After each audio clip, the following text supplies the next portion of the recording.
নাটোরের বড়াই গ্রামে ট্রাক মাইক্রোবাস সংঘর্ষে প্রাণ গেছে একই পরিবারের ৬ জনের। নিহতদের মধ্যে ৫ জনই নারী, আহত ৩ জন হাসপাতালে ভর্তি। বিমান বিধ্বস্তে হতাহতের ঘটনায় চাঁদপুরে এনসিপির শোক মিছিল। রাষ্ট্রীয় শোক পালন শেষে আজ থেকে আবারও শুরু হয়েছে দলটির জুলাই পদযাত্রা। হবিগঞ্জে ৪ জনের মৃত্যুর কারণ নিয়ে ধোঁয়াশা। প্রশাসন ও মাদক নিয়ন্ত্রণ অধিদপ্তরের বিতর্ক। মদ পানের অভিযোগ উঠায় বিড়ম্বনায় পরিবার।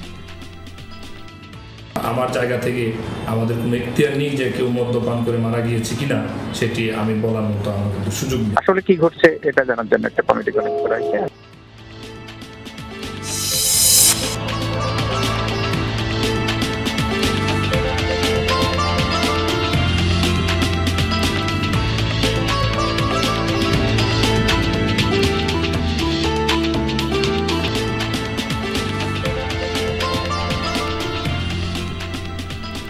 সংবাদ সারাদেশে আমন্ত্রণ সবাইকে, সাথে আমি জান্নাতুল কুলি আছি। শুরুতে শিরোনাম দেখছিলেন, এবারে বিস্তারিত। নাটোরের বড়াই গ্রামে ট্রাক মাইক্রোবাস সংঘর্ষে প্রাণ গেছে একই পরিবারের ৬ জনের। হাসপাতালে চিকিৎসাধীন আছেন আরও ৩ জন। সকাল ১০টার দিকে বনপাড়া হাটিকুমরুল মহাসড়কের আড়িমুড়ি ব্রিজ এলাকায় এই দুর্ঘটনাটি ঘটে। পুলিশ জানিয়েছে অসুস্থ স্বজনকে দেখতে কুষ্টিয়ার দৌলতপুর থেকে মাইক্রোবাসে সিরাজগঞ্জ যাচ্ছিল পরিবারটি। নাটোরের বড়াই গ্রামে আইরমারি ব্রিজ এলাকায় পৌঁছালে বিপরীত দিক থেকে আসা একটি ট্রাকের সাথে সংঘর্ষ হয় ওই মাইক্রোবাসটির। এতে ঘটনাস্থলেই মারা যায় মাইক্রোবাস যাত্রী ৫ নারী, আহত ৪ জনকে নেওয়া হয়েছে উপজেলা স্বাস্থ্য কমপ্লেক্সে। পরে আরও একজনকে মৃত ঘোষণা করেন চিকিৎসক।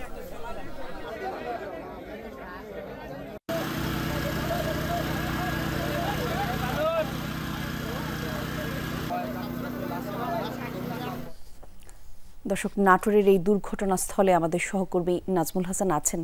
নাজমুল, নিহতদের বিস্তারিত পরিচয় জানা গেল কিনা, আর যারা আহত আছেন তাদের কি অবস্থা জানতে পেরেছেন কি?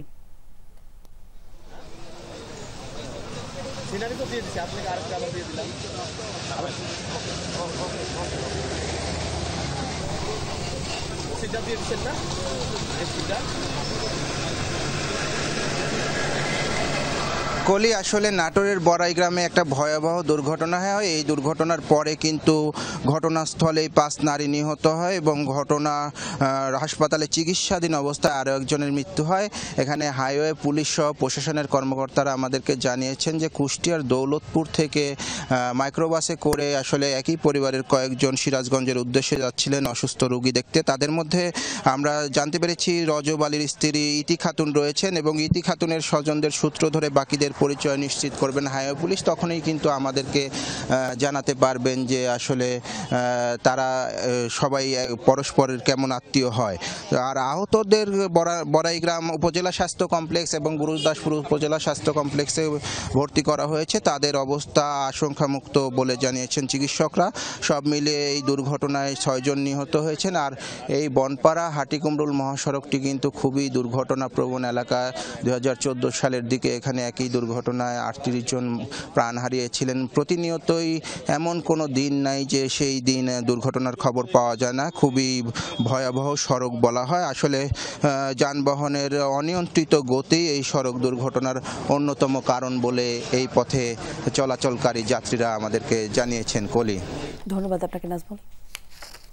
রাজধানীতে বিমান বিধ্বস্তে হতাহতের ঘটনায় রাষ্ট্রীয় শোক পালন শেষে আজ থেকে আবারও শুরু হয়েছে জাতীয় নাগরিক পার্টি এনসিপির জুলাই পদযাত্রা। মাইলস্টোন ট্র্যাজেডিতে নিহতদের স্মরণে সকালে চাঁদপুর পানি উন্নয়ন বোর্ডের সামনে থেকে শুরু হয় শোক মিছিল। শহরের বাসস্ট্যান্ড এলাকায় গিয়ে শেষ হয় মিছিলটি। সেখানে পথসভায় অংশ নেন কেন্দ্রীয় নেতৃবৃন্দ। পরে হাজীগঞ্জের শহীদ আজাদ চত্বর উদ্বোধন করবেন তারা। এরপর শাহরাস্তির দোয়াভাঙায় হবে পদযাত্রা। একই সাথে এর আগে জেলার সার্কিট হাউসে শহীদ পরিবারের সদস্যদের সাথে সৌজন্য সাক্ষাৎ করেন কেন্দ্রীয় নেতারা। চাঁদপুরে কর্মসূচি শেষে এনসিপির জুলাই পদযাত্রার গাড়িবহর রওনা হবে কুমিল্লার উদ্দেশ্যে। সেখানে বিভিন্ন কর্মসূচিতে অংশ নেবেন কেন্দ্রীয় নেতারা।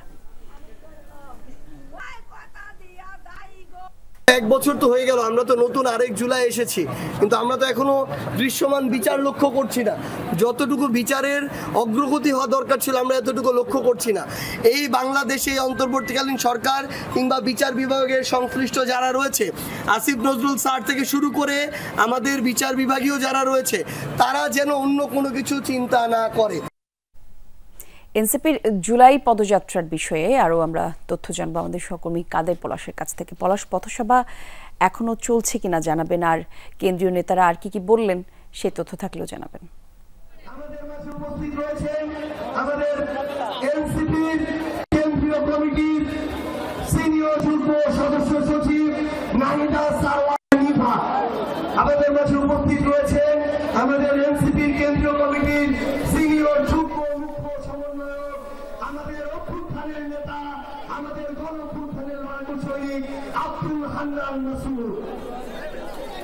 সংগ্রামী সহযোদ্ধারা, এ পর্যায়ে আজকে সর্বশেষ বক্তব্য রাখবেন আমাদের জুলাই অভ্যুত্থানের অন্যতম নায়ক, আমাদের জুলাইয়ের স্লোগান মাস্টার। কাদের শুনতে পাচ্ছেন নিশ্চয়ই। আপনার কাছে জানতে চাইছিলাম এনসিপির পথসভা এখনো চলছে কিনা, আর আজকের কর্মসূচি অথবা আর কি তথ্য তারা জানাবেন আমাদের।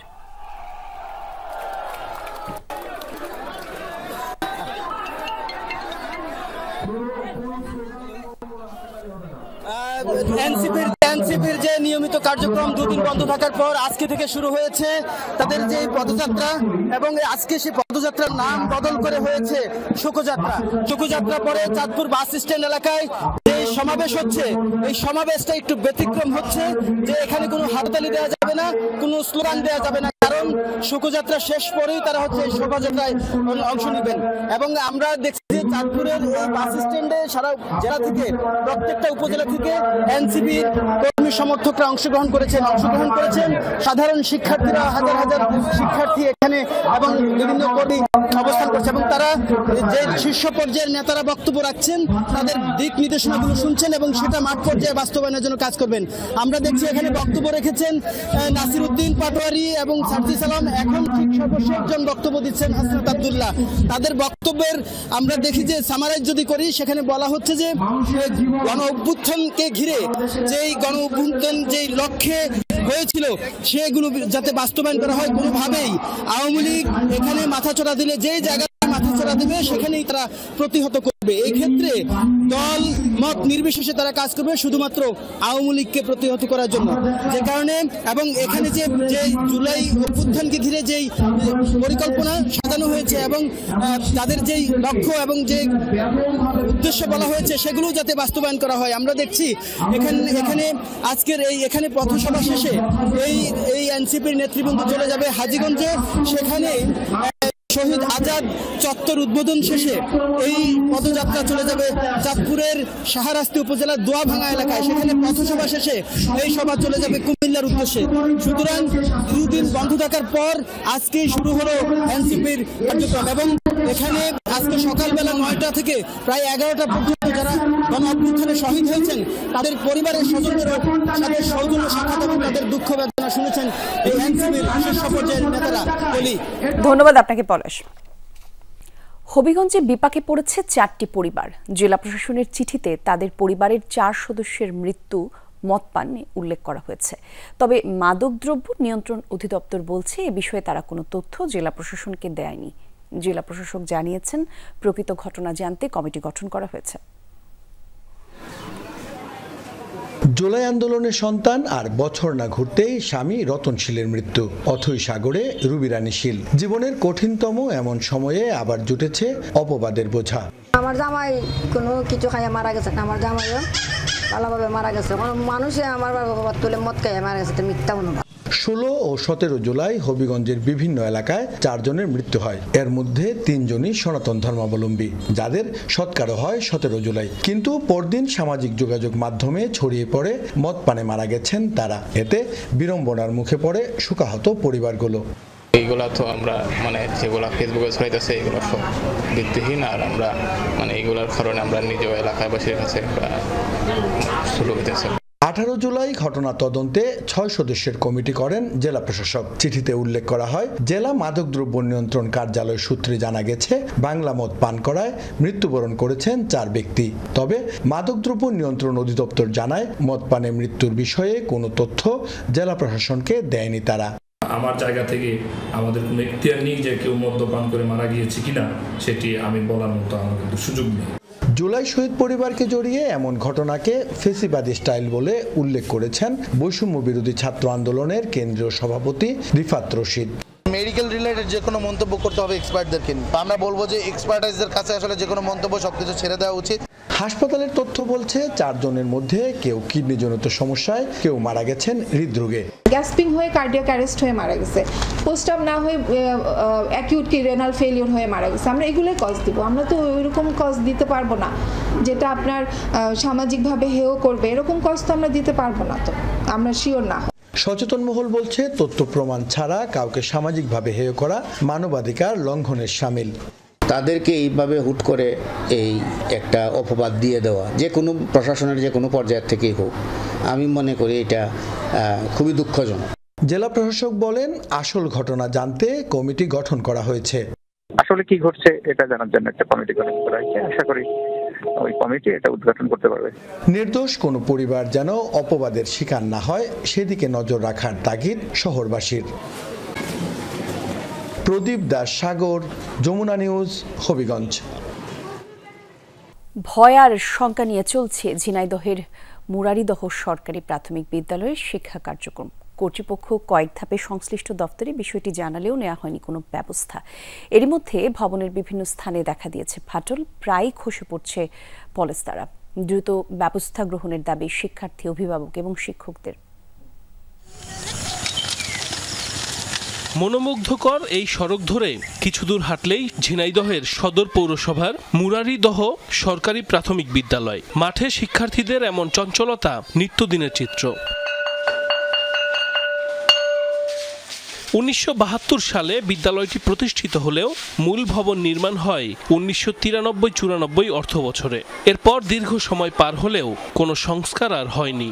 ভবনের বিভিন্ন স্থানে দেখা দিয়েছে ফাটল, খসে খসে পড়ছে পলেস্তারা। এতে প্রায়ই ঘটছে ছোটখাটো দুর্ঘটনা। ক্লাসরুমের উপরে খুব ফাটা ফোটা, আমরা খুব আতঙ্কে আছি কখন ভেঙে পড়ে যেতে পারে। সবসময় চিন্তা থাকে যে বহুত পুরাতন স্কুল, এরকম ফাটল ধরেছে, ফাটল ধরবার কোনো উন্নয়নের কোনো নাই, তো আমরা সেই হিসেবে খুব আতঙ্কে আছি। স্কুলটা যদি নতুন করে তৈরি করতো তাহলে তো ভালো হতো। ছেলেপিলে স্কুলে পাঠালো একটা ভয়, পুরনো স্কুল কোনো সমস্যা হবে কিনা। অচঞ্চলের আশপাশে অন্তত 5 কিলোমিটারের মধ্যে নেই অন্য কোনো শিক্ষা প্রতিষ্ঠান। তাই ঝুঁকি থাকলেও সন্তানকে পড়াশোনা করতে বিদ্যালয়ে পাঠাচ্ছেন বাবা মায়েরা। সংস্কার না হওয়ায় চিন্তিত বিদ্যালয়ের শিক্ষকরাও। জানান, সংশ্লিষ্ট দফতরে একাধিকবার ধর্ণা দিলেও সংস্কার তো হয়নি, মিলেছে শুধু আশ্বাস। ফাটল আছে যথেষ্ট পরিমাণে, আর কখন কোথায় যে ভেঙে পড়বে তার কোনো নিশ্চয়তা নেই। তা আমরা তো বাচ্চাদের নিয়ে, সোনামণিদের নিয়ে খুবই আতঙ্কিত। আমরা অফিসে জানালে ওরা আছে অফিস কর্তৃপক্ষ এই বিষয়ে দেখে শুনে ওরা সিদ্ধান্ত নিল যে আমরা অতি শীঘ্রই আছে এই স্কুলের যাতে বিল্ডিং করা যায় এরকম একটা পদক্ষেপ নেব। পুরনো আশ্বাসই নতুন করে দিলেন জেলা প্রাথমিক শিক্ষা অফিসার। জানান, সরেজমিনে ঘুরে নেওয়া হবে প্রয়োজনীয় ব্যবস্থা। আমরা পিডিবি 5-এ ওখানে ভবন করার জন্য অলরেডি প্রস্তাব দিয়েছি। আশা করি পিডিবি 5 আমরা ওখানে একটা নতুন ভবন পাবো। 30টি নতুন ভবন পেলে ওই স্কুলের যে পুরাতন ভবনটি আছে সেটিকে রিপ্লেস করা হবে এবং নতুন ভবনে আমাদের স্কুলের কার্যক্রমগুলো চলবে। বর্তমানে 5 জন শিক্ষক ও 3 শতাধিক ছাত্রছাত্রী নিয়ে বিদ্যালয়ের ঝুঁকিপূর্ণ ভবনেই চলছে শিক্ষা কার্যক্রম। সাইফ আহমেদ, যমুনা নিউজ। সন্ত্রাসীদের অভয়ারণ্য চট্টগ্রামের খতিবের হাট। দিনে রাতে প্রকাশ্যে চলে অস্ত্রবাজি। সন্ত্রাসীদের 2 গ্রুপের দৌরাত্মে অতিষ্ঠ স্থানীয়রা। ভাইরাল ভিডিও দেখে এক গ্রুপের আস্তানায় অভিযান চালিয়ে 10 জনকে আটক করেছে পুলিশ। তবে ধরা পড়েনি 2 বাহিনীর প্রধান, উদ্ধার হয়নি অস্ত্র। প্রকাশ্যে অস্ত্রবাজি ও গোলাগুলির এই দৃশ্য চট্টগ্রামের খতিবেরহাট এলাকার। গত কিছুদিন ধরে চলছে বাইশা ও টেম্পো নামের দুই গ্রুপের সন্ত্রাসীদের শোডাউন। চাঁদাবাজি, মাদক ও এলাকার আধিপত্য নিয়ন্ত্রণে মরিয়া তারা।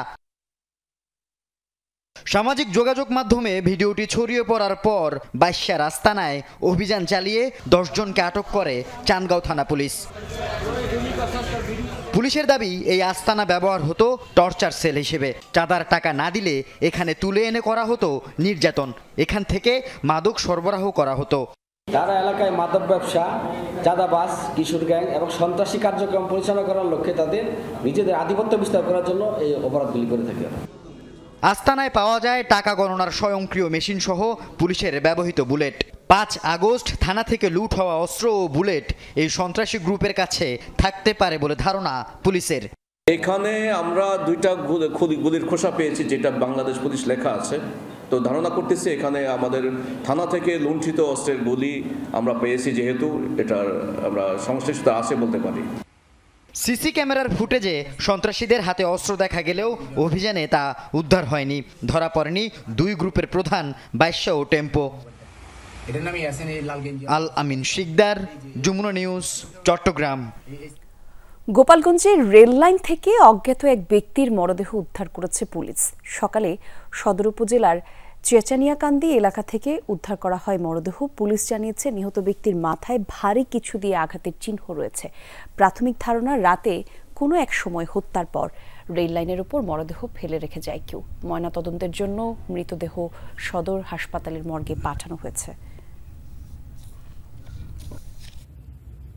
1-2 রকম নয়, পুরোপুরি 200 ধরনের চা, যার সবগুলোই মিলবে একটি টং দোকানে। মাগুরার আমতৈল গ্রামে এইসব পানীয় বানাচ্ছেন আলমগীর মোল্লা।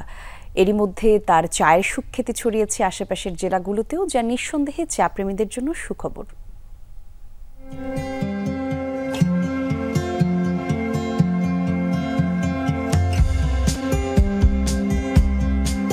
চা ছাড়া সকাল যেমন ভাবাই যায় না, তেমনি বিকেল মানেই চায়ের চুমুকে নিজেকে খুঁজে পাওয়া।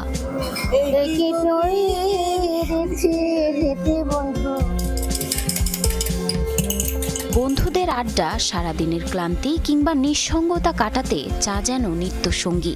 তবে ছোট্ট এক জীবনে কত ধরনের চায়ের স্বাদই বা নেওয়া হয়। বড়জোর ঢাকা বিশ্ববিদ্যালয়ের অপরাজিতা কিংবা সিলেটের 7 রঙা চা। তবে চা প্রেমীদের জন্য 200 রকম চায়ের দোকান নিয়ে আলোচনায় মাগুরা শ্রীপুরের আমতৈল গ্রামের আলমগীর মোল্লা। আমার এই চার দোকানে আমার প্রতিদিনই আসা হয়। যদি আমি একদিন মিস করি তাহলে আমার মনে হয় আমি কি জানি মিস করতেছি। গ্রামে যে এরকম একটা চায়ের আড্ডা, এরকম একটা চায়ের দোকান, এটা অনেক না আসলে আপনারা বুঝতে পারবেন না। চাকে ভালোবেসে আমরা দূর দূরান্ত থেকে, আমরা যারা মাগুরা জেলার সন্তান আছি বা মাগুরা জেলাতে বসবাস করি, যেখানেই থাকি না কেন, দিন শেষে আমরা এখানে আসি, একটু আড্ডা দিই, চা খাই। পুদিনা, লেবু, তুলসী মিশ্রিত ভেষজ চা থেকে শুরু করে সাধারণ লাল চা, জিঞ্জার টি, জার টি, এমনকি চকলেট টি, রীতিমতো চায়ের এক জাদুঘর আলমগীরের এই ছোট্ট দোকান। আমি নিজেও একজন চা লাভার বা চা প্রেমী। আসলে আমি বিভিন্ন জায়গায় ঘুরে ঘুরে চা খেয়েছি। আসলে সেই চা ভালো লাগা বা ভালোবাসা থেকেই আমি এই টি স্টলটা করি। আমার এখানে প্রায় চা পাওয়া যায় 200 প্রকার। তার মধ্যে সবচেয়ে উল্লেখযোগ্য মালাই টি আছে, তারপরে আপনার লেমন মাল্টা আছে, রোজেলা আছে, চকলেট তান্দুরি আছে, হলদি চা আছে। ব্যতিক্রমী এই টং দোকানের চায়ের খবর ছড়িয়েছে আশেপাশের জেলাগুলোতেও। প্রতিদিন তার দোকানের বাহারি চায়ের স্বাদ নিতে হাজির শত শত মানুষ। এক কাপ চায়ে যেন খুঁজে ফেরে হাজারো স্মৃতি। এখানে 200 প্রকারের চা তৈরি হয়, শুনে চলে আসলাম, তো খুব ভালো লাগলো। 2টো মোটরসাইকেলে চলে আসলাম 4 জন, এসে পরিবেশটা চমৎকার লাগলো। চাটা অসম্ভব সুন্দর। আলমগীরের দোকানে প্রতি কাপ চায়ের মূল্য 5 টাকা থেকে শুরু করে 250 টাকা পর্যন্ত। জারিন অর্নি, যমুনা নিউজ।